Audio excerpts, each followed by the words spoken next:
हिते तू अकेली नाही गुलपरी जैसा जुल्म कयो तो वने।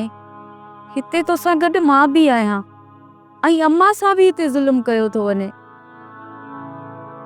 मुंहिंजी अम्मा घर जन्नत मिसल हूंदो आहे पर असांजे मर्दनि हिन घर खे दोज़ख बणाए छॾियो आहे।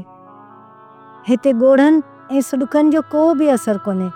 हिते सभई पत्थर दिल इंसान रहनि था। तव्हां इहो ड्रामो ठाहे मुआरे भाउ खे बेवकूफ़ करे सघो था पर मां बेवकूफ़ थियण वारो न आहियां। ॿियो ॾे ख़ैर आहे न उन जेके बि तव्हांखे पैसा ॾिना आहिनि मां हिकु हिकु रुपए जो तव्हांखां हिसाब वठंदुसि। सलर तू हिते ई भी मां घरां थी अचां थो। तू ॿिन्ही तरफ़ खां नज़र रखजांइ। जेकॾहिं का बि हरकत ॾिसी न सिर्फ़ सीटी हटजांइ ऐं जेकॾहिं फायरिंग थिए या ॿी का हरकत ॾिसी त तू फायर न कजांइ बल्कि हितां निकिरी वञी पाणे ठिकाणे ते पहुचजांइ। मां उते पाणे पहुची वेंदुसि। इहा त असांखे बि ख़बर हुई त केस कूड़ो आहे। मंसूर बाबा खे फासाइण में मीर शाहनवाज़ जो हथु आहे पर उन सां गॾु DSP बि इहो ई थो चाहे त मंसूर बाबा खे फाही अची वञे।